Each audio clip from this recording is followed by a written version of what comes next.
Мыңжылдық шаһардың алғашқы сауда нүктесі дәл осы жерде болған.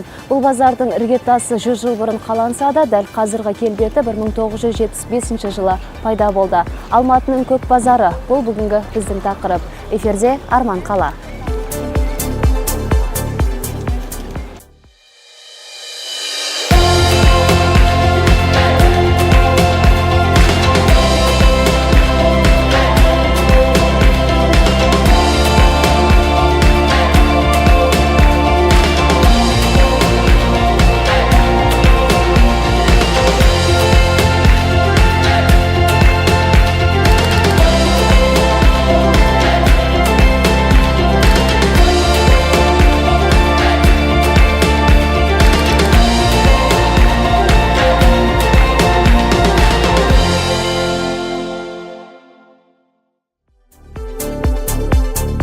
Алғашқы базарлар Верныйдың маңындағы шағын аудандарда пайда болды. Ал ең алғашқы сауда алаңы қазіргі көк базар орналасқан Кульчинская, Торговая, Первогильдейская және Бульварная көшелерінің ортасында орналасқан. Ол дегеніміз қазіргі Мақатаев, Жібек жолы, Зенков пен Пушкин көшесінің ортасы.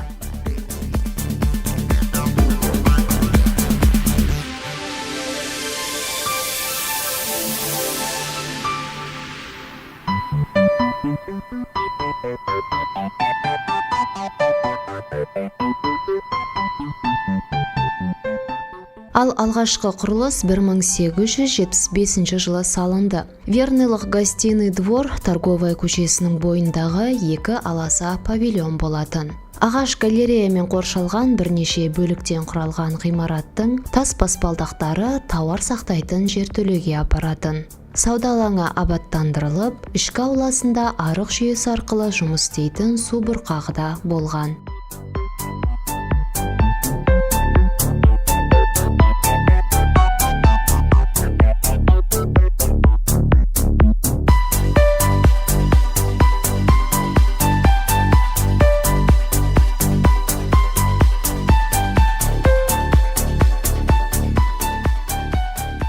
Бір 1887 жылғы зілзала салдарынан гостиный двор жойылды. Ол қайта салынғанымен бұрынғы қаланың орталық базары ретінде мағынасын сақтай алмады. Осылайша әр жерден түрлі базарлар бой көтере бастады.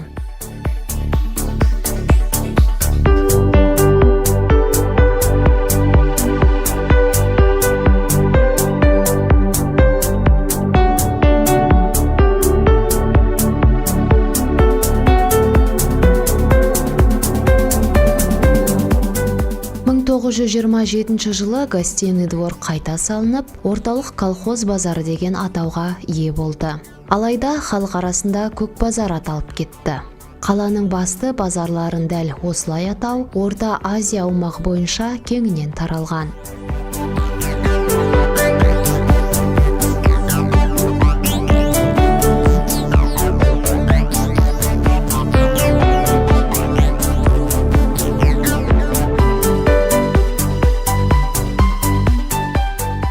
Қырқыншы жылдары базар Жібек жолынан Мақатаевқа дейін созылған ағаш сөрелерінен тұратын. Әр саудагерге бөлек орын беріліп, сол жерде тауарларын жайып қойған. Олардың көбі түс ауғанша өтіп кететінді.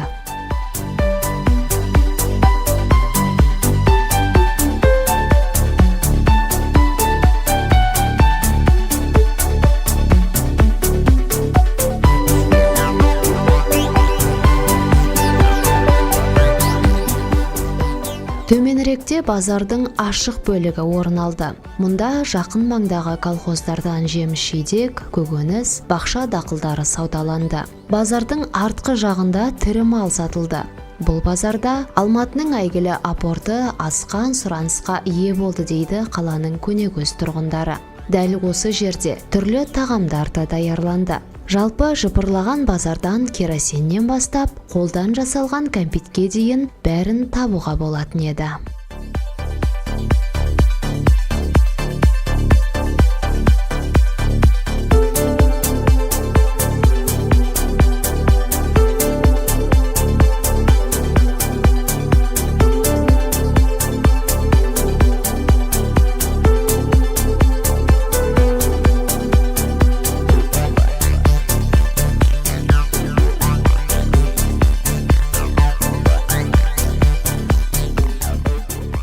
70 жылдары ағаш сөрелерінің орнына жаңа кеңестік конструктизм стиліндегі ғимарат салынды.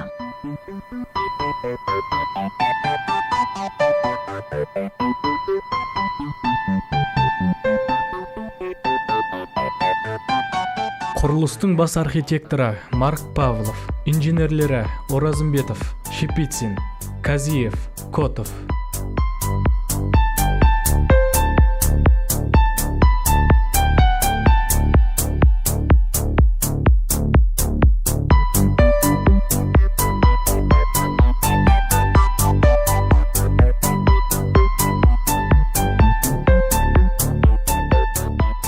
Жоспар бойынша базардың құрылымы анық, бірнеше қабаттан құрылып жобаланды. 800 орынға есептелген басты павильонның астында қойма, ал қасында 200 орындық жазғы базар орналасты. Мақатаев көшесі жағына 400 орындық автотұрақ жасау қарастырылған.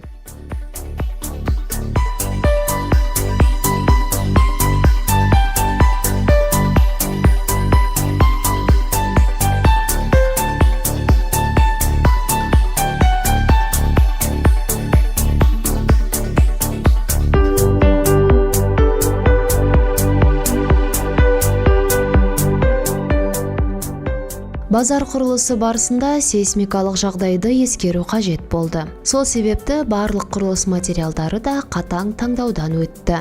Ғимараттың ішкі құрылыс жұмыстарына айтарлықтай арзан және қолжетімді материалдар пайдаланылды. Ол кезде мәрмәр мен гранит алу үшін Мәскеуден арнайы рұқсат алу керек еді.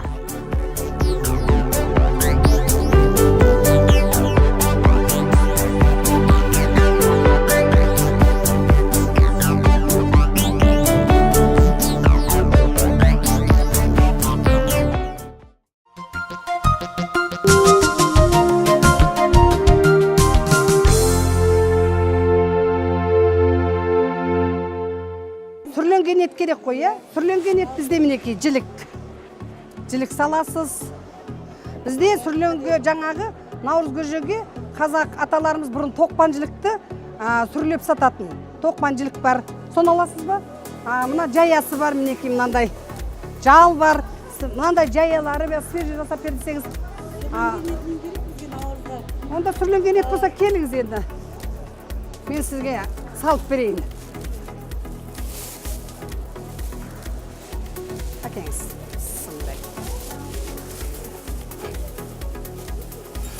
Осы жаян аласыз, жілікті де аласыз ба? Мынау жаясы. Жаясы да керек. Мінекей. Қазір өлшейін сізге, соның көй беремін.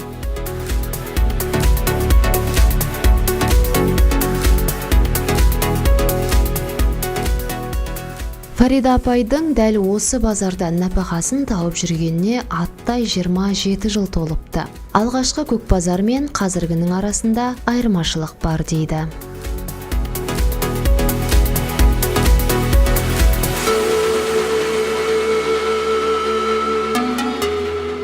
Одан бері қарай көп өзгерістер бізге енгі.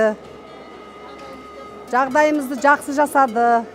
Бұрынғыдай емес суық суымыз бар. Қазір ештеңеден қиналмаймыз. Тазалығымыз өте мықты. Біздің малды мысалы біз бұрын астынан өзіміз кіргізіп жүретінбіз. Қазір астында 3 жерден лабораториядан өтеміз. Өте жақсы таза еттерді аламыз. Жылқының еті болсын, сиырдың еті болсын. Барлық тұтынушылар жақсы жағдайда жұмыстарын атқарып жатыр.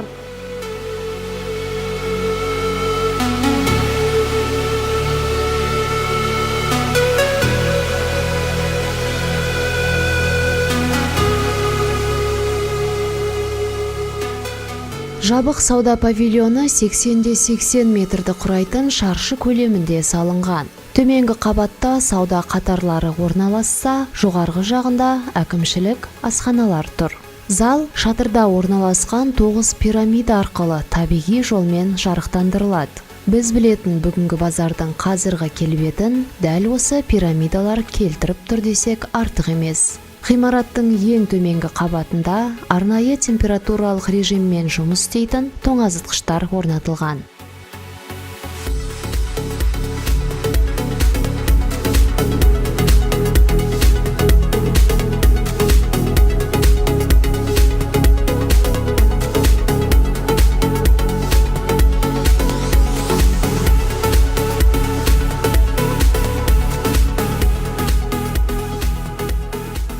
Жалпы базар 1973 және 1975 жылдар аралығында 2 жылда салынды.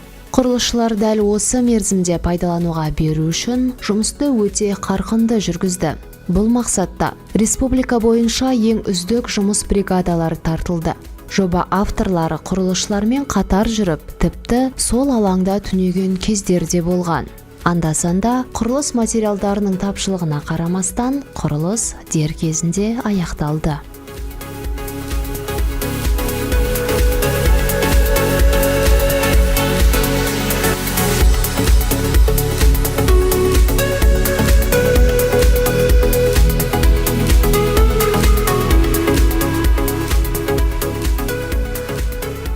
Кезінде жұмыс күні басталарда әрбір сатушыны санитарлы бекеттерден тексерістен өткізетін. Ол жерде жуынатын және киім ауыстыратын бөлме болған. Күнделікті таза халат пен қолғап, бас киім беріліп тұрды. Сондай-ақ базар әкімшілігі таңертең таразы беріп, кешке алып қалатын. Мұндағы мақсат сатып алушыларға барынша жағдай жасау.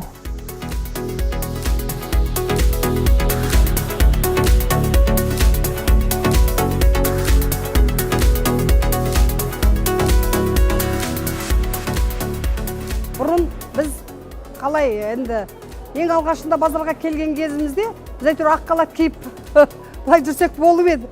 Әзір енді бізде неміз формаларымызды өзгертті.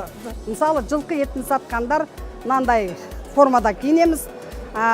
Сиыр етін сатқандар, тоже ет сатқандар осылай формада киінеміз. Ал енді жаңағы шошқа дейміз ғой, ол кісілер жасыл киім киінеді, зерлен сататындар жасыл киінеді. Барлығымыздың формамыз өзгеріп, қыздардың бұл жерде жағдайлары жақсы, бәрі өте тамаша деп айта аламын. Сүт өнімдерін сату бөлімінде 80-ші жылдары тек 3-4 адам ғана сауда жасаған. Жұмыс таңғы 8-ден түнгі 12-ге дейін жалғасқан кездерде болды. Саудаланатын тауар түрі де санаулы болған. Бүгінде өздеріңіз көріп тұрғандай, саудагерлер де, өнім түрлері де өте көп. Қалағаныңызды түр-түрімен осы базардан табасыз.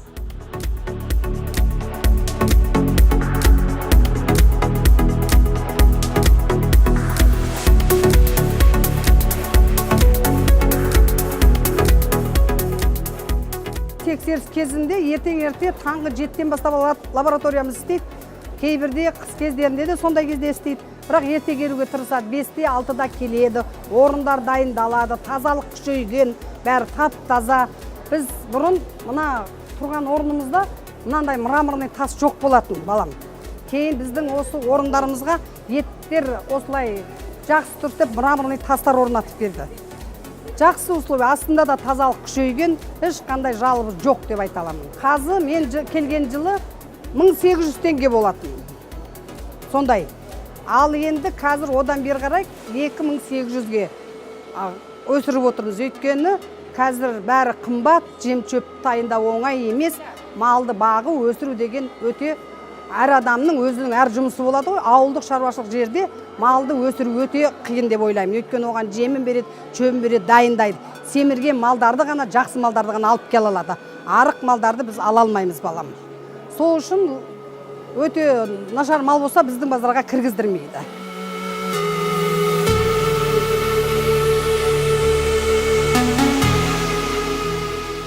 Мен келген кезде мынадай көп ет сатушылар аз болды, өте аз болды. Мысалы, бір осы рядтарда бір енді 15-тей, 20-дай әр жерде солай сирек болды. Сондай болды. Ал енді қазір орындардың бәрі жақсы күшейген, жан-бағыш үшін осы базарға келіп, барлық халық күнін көріп жатыр. Қазір енді орын жақсы, бәрінде тұрады. Бәрі өздерінің күнін көріп жатыр. Басқа базарға енді біз осы базарға үйрендік, басқа базарларға біз үйрене алмаймыз. Өйткені естіп жатырмыз, енді барып та көрдік, біздікі сияқты условия жоқ. Мынандайшы, бізге енді жаңағы осы кейінгеге былтырдан бері біздің тазалығымызды бұл алдыңғы жылдан бері өте қатты күші жақсы жасады.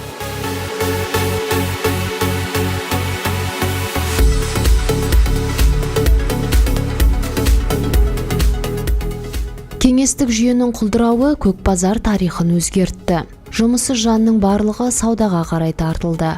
Базардың кіреберісіне металл дөңгіршектер пайда болып, 35-40 теңгеге кәуап сатушылар да көбейді. Сонымен қатар, базар сыртында қазіргі тілмен айтқанда барахолка пайда болды. Қала тұрғындарының көпшілігі дәл осы жерден киіне бастады.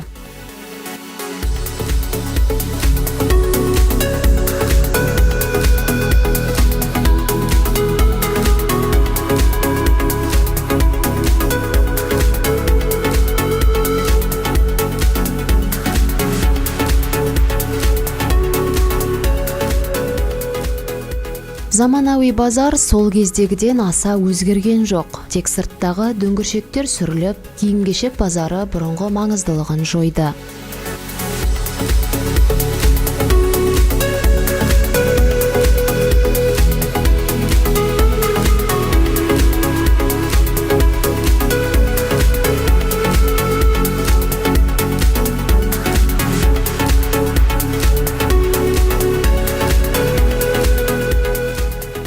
Гостиный двордың құрылысынан бері шамамен 140 жылдан асты. Сол мезеттен бері көк базар қала тұрғындарының арасында ең танымал, сұранысқа ие орындарының бірі болып қала бермек.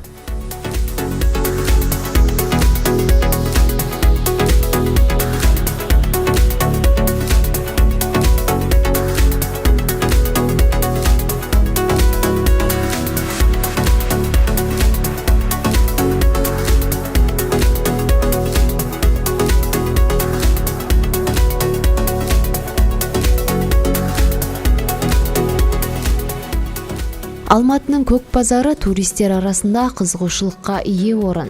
Олардың ойынша бұл жерде шығыстық экзотика бар. Расымен, мың бояулы шаһардың қызықтырар орындары өте көп. Кейде күйбең тірлікпен жанымыздағы кереметті бағалай бермейміз. Бір сәт тоқтап, қаланың көрнекті орындарына назар аударып тұрайықшы. Бұл Арман қала.